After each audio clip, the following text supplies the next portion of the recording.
أول وأهم مفهوم عندنا وهو الكلاس. عشان أنشئ كلاس باجي هنا وأعمل نيو فايل وبعدين أعمل ملف جديد، فأنا أعتبر أنا عامل ملف فأنا هكمل عليه.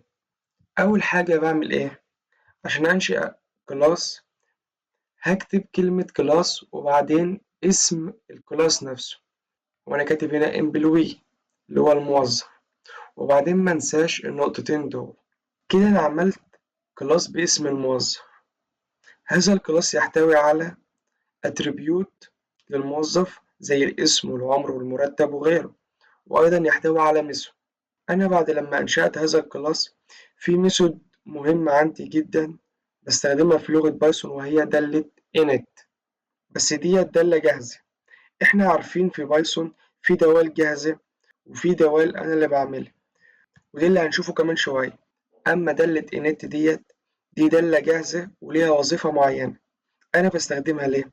علشان خاطر أحط فيها الخصائص أو الأتريبيوت الخاصة بالكائن اللي هي البارامتر دي، واستدعيها عند إنشاء الكائن.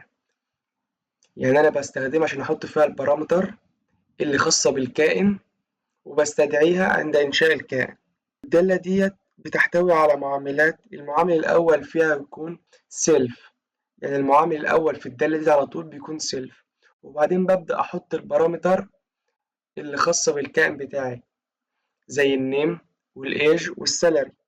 اما سيلف ديت معناه ايه؟ هو عبارة عن معامل يعود على الكائن نفسه. بعد لما كتبت الدالة واديتها البارامتر بتوعي بروح قايل ايه؟ سيلف دوت نيم بيساوي النيم ده، وبعدين اقول سيلف دوت ايج بيساوي الايج اللي انا مدخله ده، وبعدين بقول سيلف دوت سالري بيساوي السالري اللي انا مدخله هنا ده. تعالى بشكل بسيط جدا نعمل اوبجكت عشان نشتغل عليه.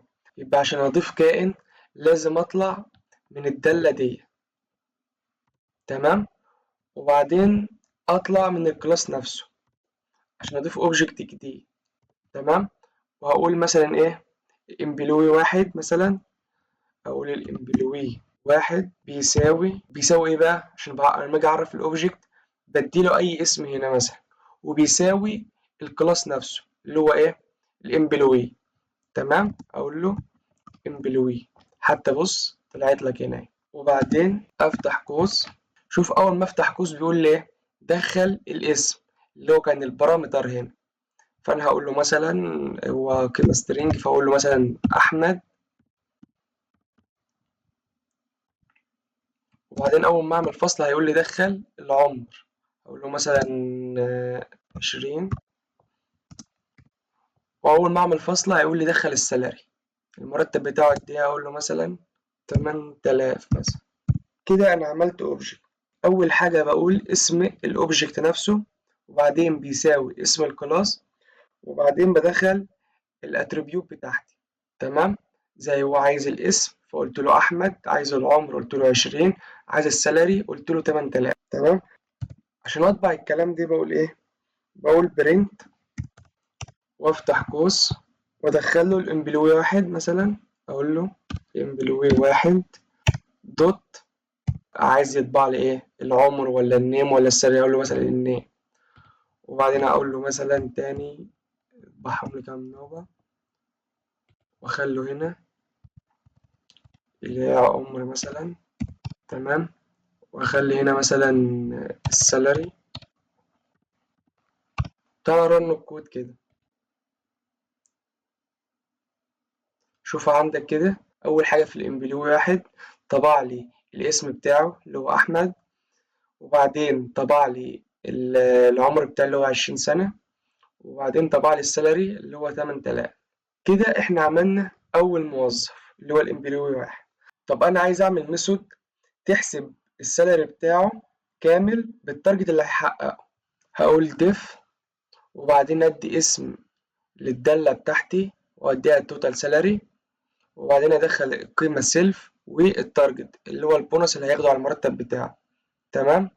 ومنساش النقطتين بتاعة الدالة، وبعدين اقول له ايه؟ اعمل متغير جديد وهو توتال سالري بيساوي سيلف دوت سالري اللي هو المرتب الاساسي زائد التارجت اللي هيحققه، تمام. وبعدين اعمل برنت للتوتال سالري. أنا لو جيت رنيت الكود عندي مفيش حاجة طلعت للتارجت خالص. ليه بقى؟ عشان أنا ما استدعيتش الدالة، أنا ما استدعيتش الدالة اللي هي توتال سالاري.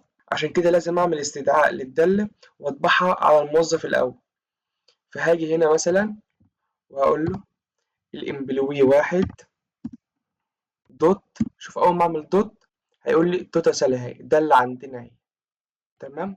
وهديها مثلا قيمة وليكن 1000 جنيه. كده لو جيت رنيت الكود عندي هو أول حاجة طبع لي الاسم عادي، وبعدين العمر، وبعدين المرتب الأساسي، وبعدين المرتب اللي حصل عليه التارجت ده. تمام، بقى 9000 وكان مرتبه 8000 زائد التارجت اللي هو 1000 جنيه بقى 9000. بس في عندي مشكلة في البرنامج ده، لو جيت أعمل موظف تاني هيكون عندي عدد كتير من السطور، فبالتالي أنا محتاج إلى ميثود تانية. الدالة دي هتكون بطباعة البيانات اللي داخل الموظف في سطر واحد. يعني هقوم بطباعة البيانات دهيت في سطر واحد، بحيث لما أجي أعمل موظف تاني امبلوي واحد أو اتنين أو تلاتة أو 10 فمعرفش أعمل الأكواد دي كلها تاني وأعيدها تاني. فأنا هعمل دالة عندي مثلا هسميها مثلا برنت أول، وأحط فيها الوظايف دي. أنا عملت دالة واديتها اسم اللي هي برنت أول، واديتها قيمة سيلف، وحطيت فيها الجزء اللي أنا هعمل فيه الطباعة بدل ما أكرره في كل كائن هعمله. تمام. أستغني عن الجزء ده خالص، ملوش لازمة عندي، وأروح عامل إيه بقى؟ بستدعي الدالة دي. فأنا هقول امبلوي واحد دوت الدالة اللي هي برنت أول ديت، وبعدين أفتح قوسين. كده أنا أقدر أستغني عن الجزء اللي هو بتاع الطباعة ده كله، بدل ما أعمله في كل أوبجكت. فأنا أقدر أستغنى عنه وأكتب الدالة دي، بحيث لو أنا عملت أوبجكت تاني فاستدعي الدالة ديت بدل ما أكرر السطور دي تاني. تمام. أنا لو جيت رنيت الكود أهو، هي نفس الحاجات اللي طلعت هي فوق اهيت نفسها تحت برضه. تمام. أنا لو حبيت دلوقتي أعمل أوبجكت جديد، أقول مثلا employee 2 يساوي، خليك فاكر معايا بقى اسم الكلاس اللي هو employee. تمام.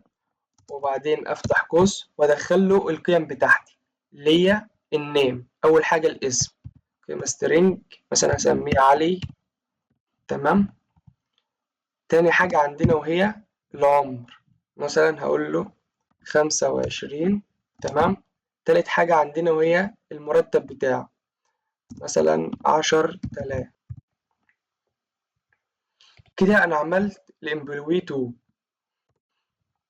طب انا بقى لو عايز اكرر الدوال دي تاني، فانا اقول employee 2 دوت، ها انا عايز ايه بقى؟ برنت اول ولا توتال سالاري؟ فانا اقول برنت اول الاول اي واحده فيهم يعني، وبعدين افتح قوس. تمام. واقول مثلا employee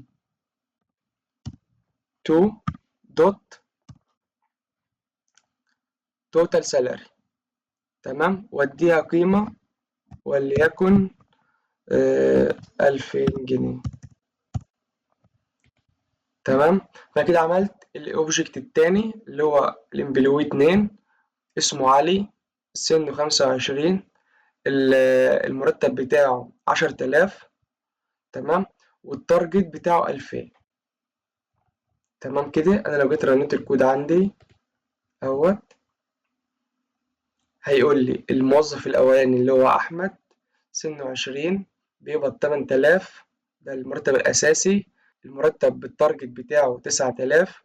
الامبلوي 2 علي سنه 25، المرتب الاساسي 10000 جنيه، بالتارجت هيكون 12000. تمام كده. بس انا من النوعيه بقى اللي بحب اوضح كل حاجه للمستخدم، بحيث لو جيت رنيت الكود كده تاني فانا مش فاهم يعني دي ايه مثلا، يعني القيمه ديت ايه، ديت رقم ودي رقم، فانا مش فاهم ديت ايه ودي ايه مثلا ودي ايه اساسا. فانا بحب اوضح الحاجات دي كلها للمستخدم. فتعال نوضحها للمستخدم. فانا مثلا هقول هنا يعني، فانا هقول له ده عندك اللي هو التوتال سالاري. تمام. وبعدين أروح جاي عامل هنا فاصلة. تمام. وهاجي هنا برضو نفس الحكاية في البرنت، أقول له ده عندك اللي هو النيم، برضو نفس الحكاية. دي حاجة ملهاش لازمة بس عشان توضح للواحد اللي هو مش فاهم بيقرأ البرنامج لأول مرة يعني. ونفس الحكاية هنا برضو، دي هو العمر age. تمام. وأهم حاجة الفاصلة ديت. ونفس الحكاية برضو مع السالري، دي هو السالري. تمام. برضو أعمل نفس الحكاية نفس الفاصلة. تمام كده. تعالى كده نرن الكود معانا. هيقول لي النيم هو أحمد، العمر هو 20، السالري 8000، التوتال سالري 9000، الاسم علي اللي هو الأوبجكت 2، الإيج 25، السالري 10000، التوتال سالري 12000. تمام. وبكده نكون خلصنا أول درس عندنا وهو الكلاس والأوبجكت. واستنونا في درس جديد إن شاء الله، والسلام عليكم ورحمة الله وبركاته.